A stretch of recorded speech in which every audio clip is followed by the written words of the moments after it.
ITV is set to air an exclusive interview with Prince Harry, the Duke of Sussex, next Sunday, in which he will talk in depth to Tom Bradby about a range of subjects including his personal relationships, never-before-heard details surrounding the death of his mother, Princess Diana, and a look ahead at his future. During the 20-second preview clip, Prince Harry made an emotional plea to King Charles, admitting, "I just want my father back." He told Tom, "It never needed to be this way. The leaking, the planting. I want a family, not an institution. They feel as though it's better to keep us somehow as the villains. They've shown absolutely no willingness to reconcile." He added, "I would like to get my father back. I would like to have my brother back." The 90-minute program, produced by ITN Productions for ITV, will be broadcast 2 days before Prince Harry's autobiography Spare is published on 10th of January, by Trends World. The book has been billed by publisher Penguin Random House as a landmark publication full of insight, revelation, self-examination, and hard-won wisdom about the eternal power of love over grief. Filmed in California, where Harry now lives, Harry, the interview, sees the prince go into unprecedented depth and detail on life in and out of the royal family. Speaking to Tom Bradby, who he has known for more than 20 years, Prince Harry shares his personal story, in his own words. Speaking about the tell-all interview, Michael Jeremy, ITV Director of News and Current Affairs, said, "It is extremely rare for a member of the royal family to speak so openly about their experience at the heart of the institution." Tom Bradby's interview with Prince Harry will be a program that everyone with an informed opinion on the monarchy should want to watch. Ian Rumsey, ITN Productions Managing Director and Executive Producer, added, "Harry's version of events contains many elements we've never heard before, as viewers will see. It is a raw and intimate perspective on his relationships with the people closest to him and the moments that have shaped him." The Duke of Sussex is also set to appear in a primetime US TV interview with Anderson Cooper ahead of his memoir's release. In a trailer for the show, the CBS interview was described as revealing and explosive.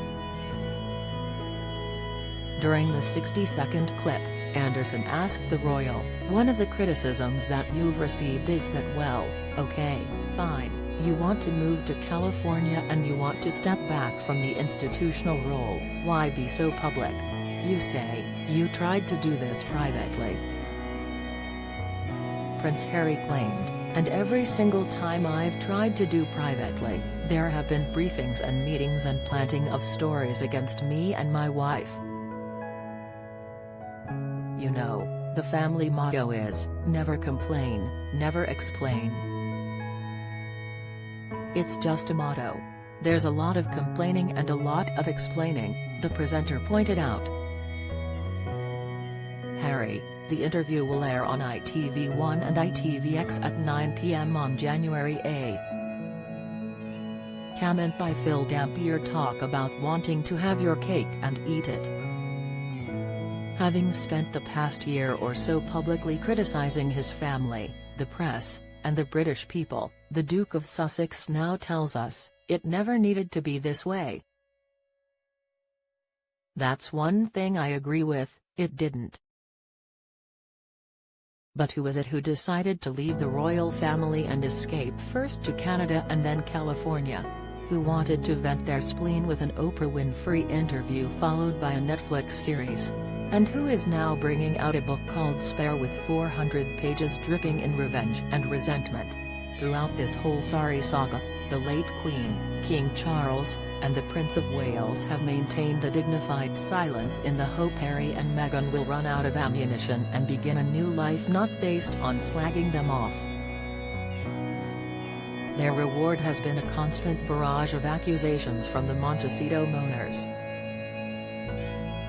When it suits them, Harry and Meghan turn up, for the Queen's Platinum Jubilee or her funeral, to share in the popularity of the institution they seem to despise. But once back at their mansion on the West Coast, the brickbats come thick and fast, with never a single admission that they share any of the blame for this tragic family breakdown.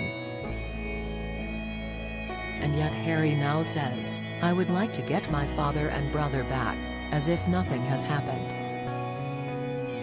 If the Sussexes are the villains in many people's eyes, it is because they have behaved so badly, putting the Queen under immense strain in her last years and trashing her memory and legacy.